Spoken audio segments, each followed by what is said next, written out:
أعوذ بالله من الشيطان الرجيم بسم الله الرحمن الرحيم الحمد لله رب العالمين وصلي وسلم على أشرف الأنبياء والمرسلين نبينا محمد وعلى آله وأصحابه أجمعين.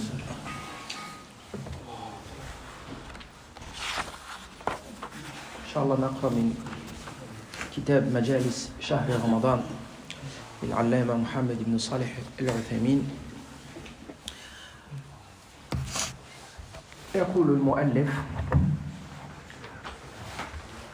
إخواني، لقد أظلنا شهر كريم وموسم عظيم يعظم الله فيه الأجر ويجزل الثواب والمواهب ويفتح أبواب الخير فيه لكل راغب. شهر الخيرات والبركات، شهر المنح والهبات، شهر رمضان الذي أنزل فيه القرآن هدى للناس وبينات من الهدى والفرقان. شهر محفوف بالرحمة والمغفرة والعتق من النار، أوله رحمة وأوسطه مغفرة وآخره عتق من النار. اشتهرت بفضله الأخبار وتواترت فيه الآثار. ففي الصحيحين عن أبي هريرة رضي الله عنه أن النبي صلى الله عليه وسلم قال: إذا جاء رمضان فتحت أبواب الجنة وغلقت أبواب النار وصفدت الشياطين.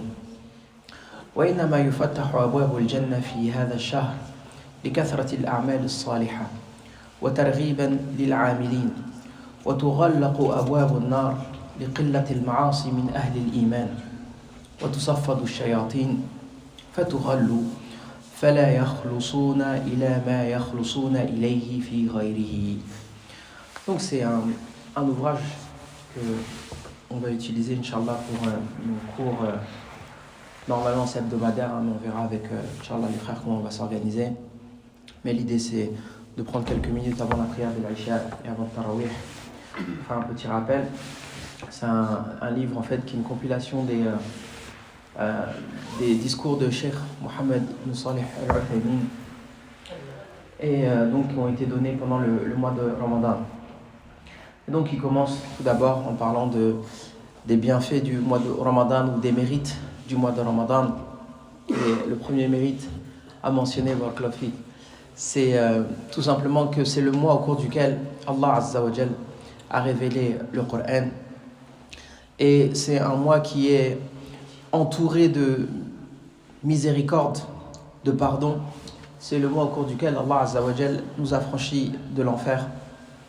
Et il emploie une expression qui revient souvent. Bon, l'idée c'est que en réalité c'est un hadith, mais c'est pas un hadith authentique, mais qui dit que le début du mois de Ramadan, le premier tiers du mois de Ramadan, c'est le tiers de la miséricorde. Le milieu du mois de Ramadan, c'est le tiers du pardon, et la fin du mois de Ramadan, c'est l'affranchissement de l'enfer. Et il dit qu'il y a énormément de hadiths qui parlent des mérites du mois de Ramadan, et il commence par un hadith mentionné dans As-Sahihayn, donc Sahih al-Bukhari wa Muslim, rapporté par Abu Huraira, dans lequel il dit que lorsque vient le mois de Ramadan, les portes du paradis sont grandes ouvertes, les portes de l'enfer sont fermées et les diables sont enchaînés. Et ce qui est très intéressant dans son commentaire, c'est que en fait il interprète ce hadith en disant que le sens des portes du paradis sont grandes ouvertes, c'est-à-dire qu'Allah Azza wa Jal nous a déployé un tel panel de bonnes œuvres. C'est tellement facile de faire les bonnes œuvres, il y en a tellement à faire, que c'est comme si les portes du paradis elles nous étaient grandes ouvertes.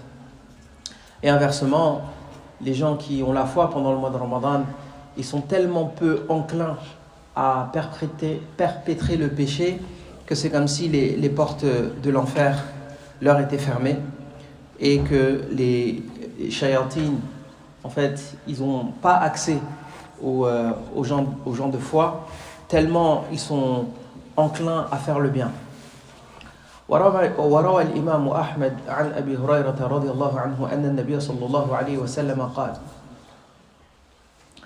أعطيت أمتي 5 خصال في رمضان لم تعطهن أمة من الأمم قبلها خلوف فم الصائم أطيب عند الله من ريح المسك وتستغفر لهم الملائكة حتى يفطروا ويزين الله كل يوم جنته ويقول يوشك عبادي الصالحون أن يلقوا عنهم المؤونة والأذى ويصيروا إليك وتصفد فيه مرضة الشياطين فلا يخلصون إلى ما كانوا يخلصون إليه في غيره ويغفر لهم في آخر ليلة قيل يا رسول الله أهي ليلة القدر قال لا ولكن العامل إنما يوفى أجره إذا قضى عمله.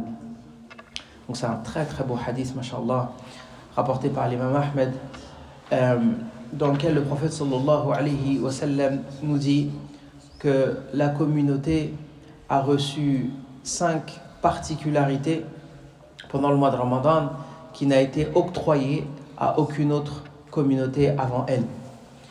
La première de ces particularités, c'est que l'haleine du jeûneur est plus agréable auprès d'Allah que l'odeur du musc. La deuxième, c'est que les anges implorent le pardon pour les jeûneurs jusqu'à ce qu'ils rompent le jeûne. La troisième, c'est qu'Allah Azza wa Jal enjolive son paradis tous les jours. Et il dit que bientôt mes serviteurs délaisseront les charges et les nuisances de ce bas monde afin d'y accéder. Ensuite, les shayatines, plutôt les diables, sont enchaînés et ils ne peuvent ni accéder ou ils ne peuvent nuire à mes serviteurs. Et le dernier point, c'est que Allah Azza wa Jal leur accorde son pardon au cours de la dernière nuit. Et là, les compagnons lui ont posé la question, ils lui ont dit, mais est-ce qu'il s'agit de la nuit d'Al-Qadr? Et le prophète sallallahu alayhi wa sallam a dit non. Et il a fait une analogie en disant que c'est à la fin de son travail que le travailleur est payé en fait. Et tout simplement, c'est une façon de dire que la récompense nous est octroyée seulement une fois qu'on a fini notre bonne œuvre. يقول الشيخ إخواني هذه الخصال الخمس ادخرها الله لكم وخصكم بها من بين سائر الأمم ومن بها عليكم ليتمم بها عليكم النعم وكم لله عليكم من نعم وفضائل كنتم خير أمة أخرجت للناس تأمرون بالمعروف وتنهون عن المنكر وتؤمنون بالله.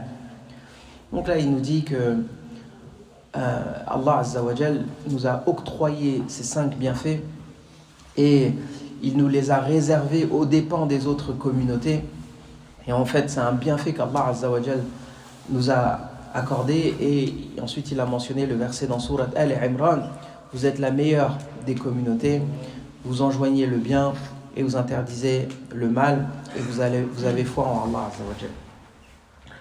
Al-Khaslatul Ula أن خلوف فم الصائم أطيب عند الله من ريح المسك والخلوف بضم الخاء أو بفتحها تغير رائحة الفم عند خلو المعدة من الطعام وهي رائحة مستكرهة عند الناس لكنها عند الله أطيب من رائحة المسك لأنها ناشئة عن عبادة الله وطاعته وكل ما نشأ عن عبادته وطاعته فهو محبوب عنده سبحانه ويعوض عنه صاحبه ما هو خير وأفضل وأطيب. ألا ترون إلى الشهيد الذي قتل في سبيل الله يريد أن يكون كلمة الله هي العليا يأتي يوم القيامة وجرحه يثعب دما لونه لون الدم وريحه ريح المسك.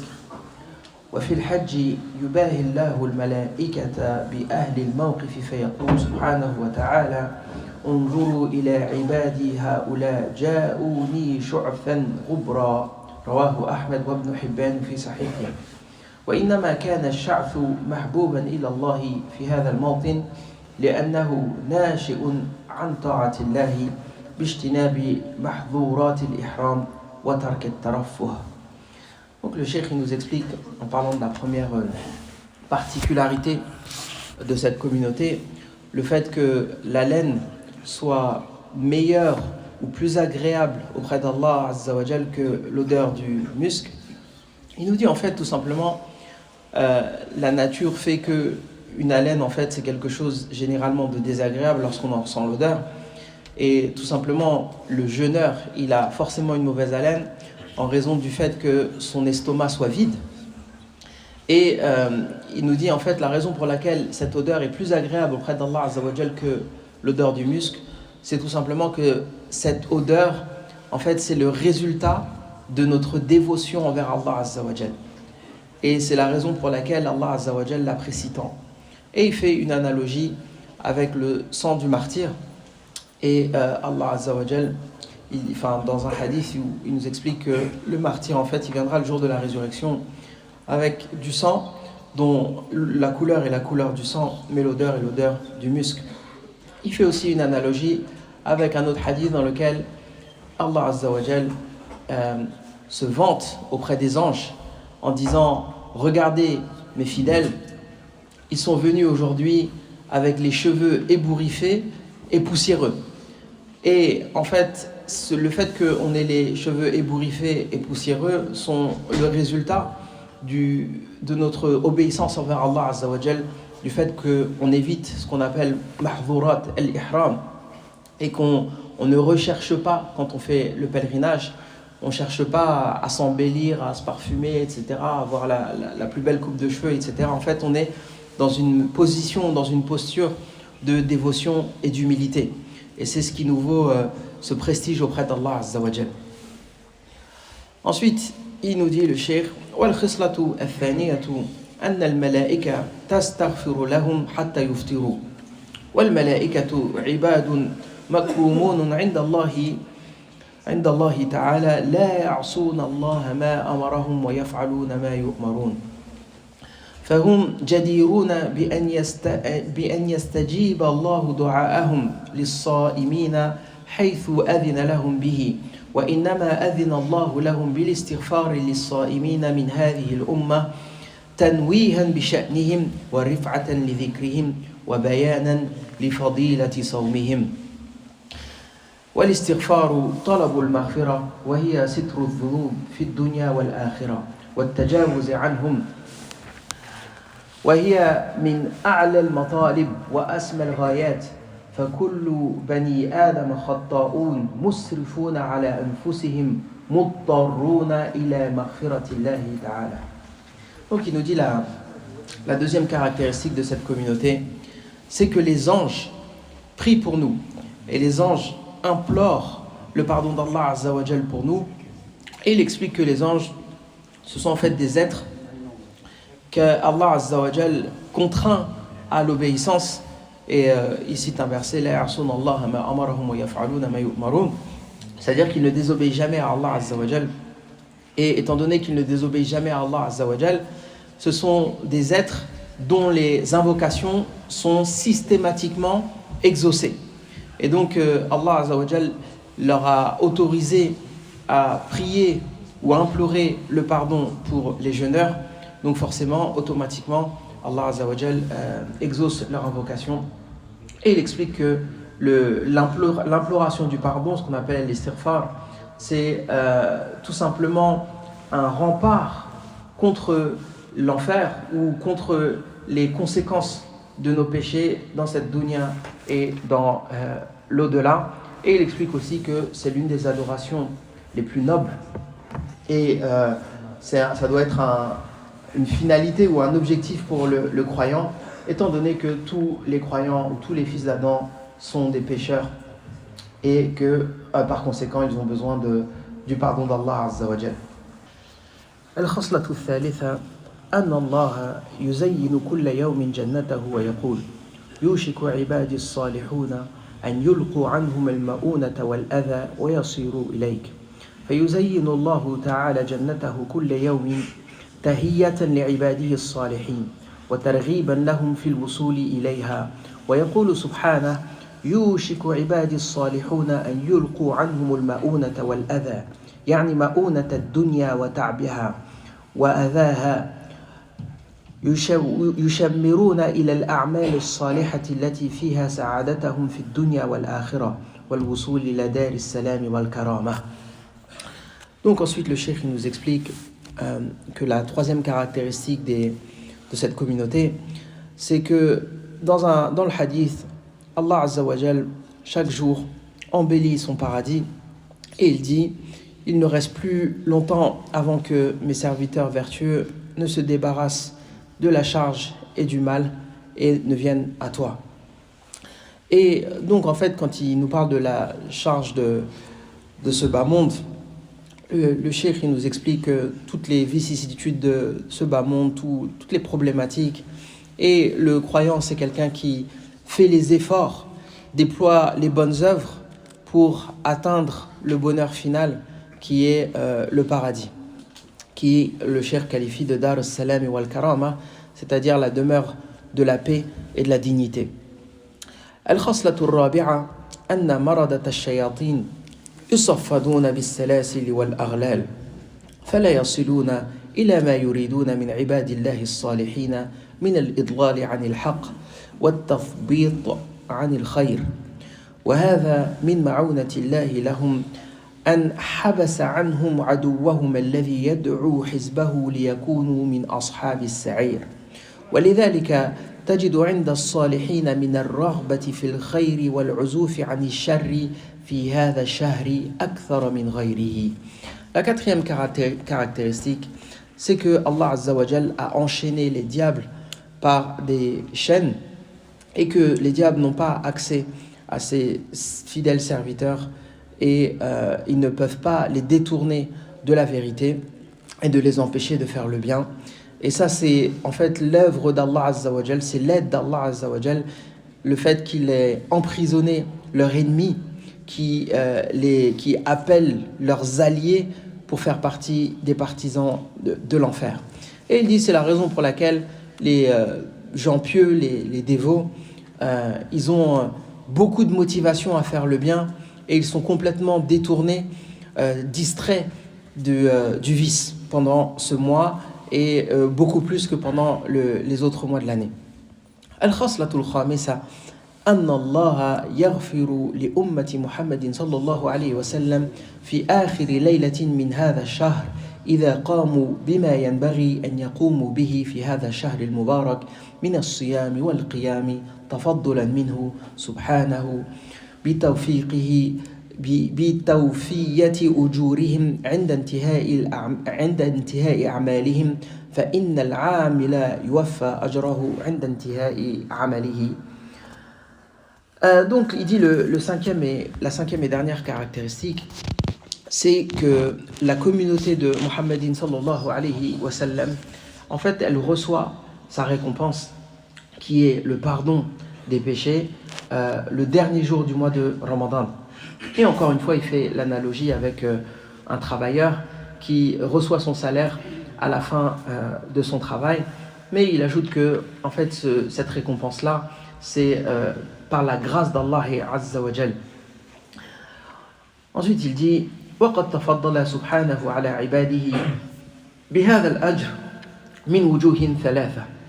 الوجه الأول أنه شرع لهم من الأعمال الصالحة ما يكون سببا لمغفرة ذنوبهم ورفعة درجاتهم ولولا أنه شرع ذلك ما كان لهم أن يتعبدوا لله بها إذ العبادة لا تؤخذ إلا من وحي الله إلى رسله ولذلك أنكر الله على من يشرعون من دونه وجعل ذلك نوعا من الشرك فقال سبحانه أم لهم شركاء شرعوا لهم من الدين ما لم يأذن به الله. Donc Allah Azza wa Jal, en fait, le cheikh explique que la grâce d'Allah Azza wa Jal sur ses serviteurs, sur ses fidèles, elle se manifeste sous trois aspects. Le premier aspect, c'est le fait que Allah Azza wa Jal leur ait prescrit des bonnes œuvres qui sont la cause qui sont la cause du pardon des péchés et de leur élévation en degrés Et si Allah Azza wa Jal ne nous avait pas prescrit de telles œuvres, ou nous avait pas prescrit cette façon de l'adorer, il ne nous aurait pas été possible d'accéder à une telle récompense. Et il nous explique que la seule personne, ou le seul qui est autorisé à nous imposer une façon de l'adorer, c'est Allah Azza wa Jal à travers la révélation faite à ses prophètes. Et c'est la raison pour laquelle il a blâmé les mushrikoun dans le Coran en disant qu'ils ont instauré des lois qu'Allah Azza wa Jal n'avait pas instaurées, et toute personne qui instaure une façon d'adorer Allah Azza wa Jal qui n'est pas prescrite dans le Coran ou dans la Sunna, il tombe immanquablement dans le polythéisme. Et ensuite il cite un verset dans Surat Ash-Shura qui va dans ce sens. الوجه الثاني أنه وفقهم للعمل الصالح وقد تركه كثير من الناس ولولا معونة الله لهم وتوفيقه ما قاموا به فلله الفضل والمنة بذلك يمنون عليك أن أسلموا قل لا تمنوا علي إسلامكم بل الله يمن عليكم أن هداكم للإيمان إن كنتم صادقين. Il dit, le deuxième aspect, c'est que Allah Azza wa Jal, en fait, il nous a facilité de faire les bonnes œuvres, et ce sont des bonnes œuvres que beaucoup de gens ont délaissées. Et que, en fait, si on a accédé à ces bonnes œuvres, c'est tout simplement par l'aide d'Allah Azza wa Jal. Et il cite un verset dans lequel Allah Azza wa Jal reprochait à certaines personnes de vanter au prophète sallallahu alayhi wa sallam d'être entré dans l'islam, et Allah Azza wa Jal leur dit ne vous vantez pas d'être entré dans l'islam, mais c'est Allah Azza wa Jal qui vous a accordé ce bienfait, et c'est lui qui vous a guidé vers la foi si vous étiez des gens véridiques. الوجه الثالث أنه تفضل بالأجر الكثير الحسنة بعشر أمثالها إلى 700 ضعف إلى أضعاف كثيرة فالفضل من الله بالعمل والثواب عليه والحمد لله رب العالمين. Donc il dit le troisième et dernier aspect, c'est tout simplement qu'Allah Azza wa Jal démultiplie les récompenses, et il dit qu'une bonne action généralement elle est multipliée par 10, mais qu'en matière de jeûne elle peut être multipliée par 700 voire à l'infini, et tout ça c'est la grâce d'Allah Azza wa Jal. إخواني بلوغ رمضان نعمة كبيرة على من بلغه وقام بحقه بالرجوع إلى ربه من معصيته إلى طاعته ومن الغفلة عنه إلى ذكره من البعد عنه إلى الإنابة إليه. اللهم أيقظنا من رقدات الغفلة ووفقنا للتزود من التقوى قبل النقلة وارزقنا اغتنام الأوقات في ذي المهلة واغفر لنا ولوالدينا ولجميع المسلمين برحمتك يا أرحم الراحمين وصل الله وسلم على نبينا محمد وعلى آله وأصحابه أجمعين.